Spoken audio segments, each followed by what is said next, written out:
Adam here with Brooksaw Antiques. Today we have this 1965 Olivetti Lettera 32 vintage ultra portable typewriter. I'm going to show you how to use the functions and make sure they all work. Made in Italy and one of the most iconic typewriters of all time. This is the continuation of the Olivetti Lettera 22, which won an award in the 1950s for the best technology of the past 100 years. And this is just an upgrade to that. Much different feel though, but pretty much a lot of the same DNA. Up top is the left margin. I'm going to set that left margin on 0 and the right one around 75.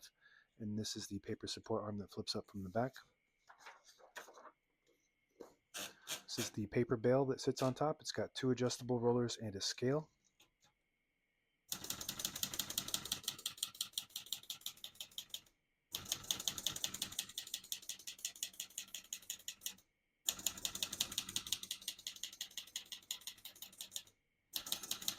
Once you hear the bell, you're near the end of the margin. Hit this line space, get you back to the beginning, and skips 1, 1.5, or 2 spaces. Basically, on 1, it skips 2 half spaces. When it's on 2, it skips 3 half spaces, and when it's on 3, it skips 4 half spaces. We're going to keep that on single for now and finish typing. As you can see, all the keys type nice and none of them skip or stick. I'll type a sentence in red on the next line and switch from black to red. There's a switch on the right side here. Flip that down to the red indicator. It prints the bottom portion of the ribbon, which is red. When you have it in the middle, it doesn't print any ink at all. It just leaves a stencil for copying purposes. When you have it up top on the blue indicator, it prints the top portion of the ribbon, which is black. We're going to move that down for red.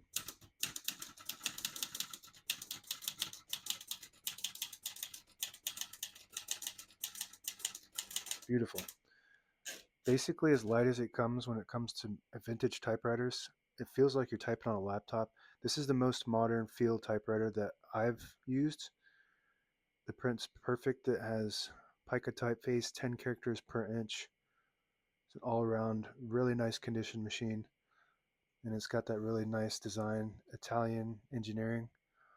To pull the page out easy, there's a switch on the right side. Flip that forward, it unlocks the rollers underneath the platen, allowing you to pull the page out easy or load thicker paper like carbon copy or cardstock. Make sure you flip that back before you load the next page or else it won't load correctly. I'm going to flip this down for now and put the color back on black. So this is often ranked as a top 5 best typewriters of all time. And a lot of people might rank it number 1 because it's got that, if you like light touch, this is probably the lightest touch besides maybe a console, which is also a European ultra portable typewriter. This comes with this carrying case, zip case here. So very compact and easy to travel with. And this is, so the console might be, some of the console models might be a little bit lighter than this, but this is much more refined feel to it. Smooth, just amazing if you're like light touch. All right, so let's go on the keyboard here. Got a shift on each side and a shift lock on the left. To clear that, just hit the shift button again. This button here is your, it's not supposed to be the 1 key, that is your margin release. When you get to the end of the margin, there's a mechanism that blocks you from printing. Hit that margin release. It does allow you to type all the way to the end. Very good. The traditional 1 key on most typewriters, vintage typewriters, is the L, lowercase l. It's for the 1. And for the exclamation point is Shift 8, which is the apostrophe, backspace, and period underneath. This red button is the tab button. Right now we have tabs set on 10 space intervals, so I'm just going to clear each one of them by flipping this switch down. Got a really nice tab break on this one. And now I'm just clearing all the tabs, so now there shouldn't be any tabs. But even though that has a nice break, I'm going to set one right in the middle like I do all my typewriters, so that way when you hit the tab button, it doesn't go slamming all the way to the end, causing wear and tear on your typewriter. And you can set as many tabs as you want on this model. Up to set, down to clear. If you have a Lettera 22, it's the opposite. Backspace on the top right, very light and smooth. Just an absolute, they actually simplified the typewriter somehow and made it better. It's weird how they did it because there's not a lot of screws in this. It's just a simplistic design that made it better than anything before it. It's incredible. All right. I think that's it for the keyboard. We're going to open the hood from the front, top like that. Pops up from that spring and it hooks in the back. You want to be careful. This is all cast iron, so it does break.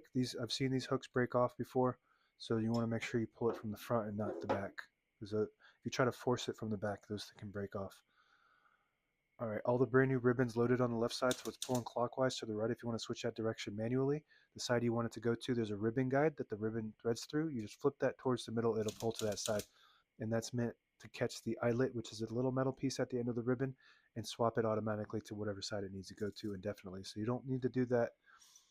Uh, Technically, you don't need to do that, but if you get some problems with something getting stuck, then that's how you do that.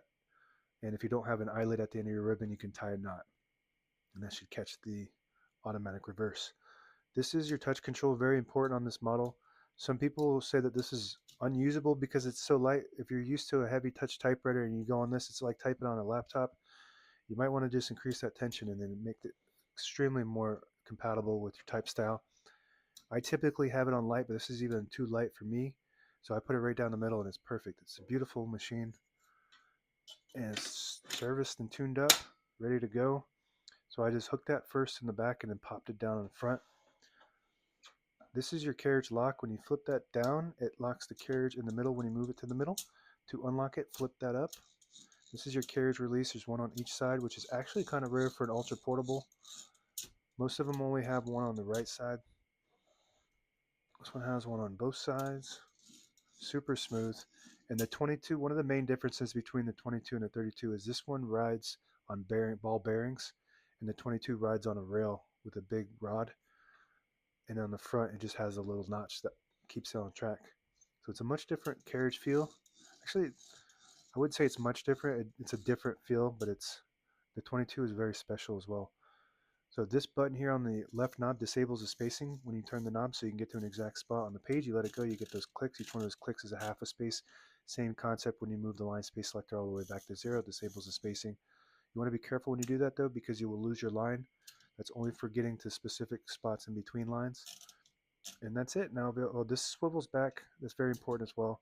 These things break all the time, and it's very, very difficult to replace these. This does have a screw that you can remove just the swivel part, but what breaks typically is the neck area in here, and if that breaks off, this is cast aluminum. Um, Very difficult to replace it. It goes down in there, and it's attached with a pin and a swivel arm. So you want to make sure that's tucked back before you put this in the case. And that's it. Now available on eBay or Etsy. Search Brooksaw Antiques.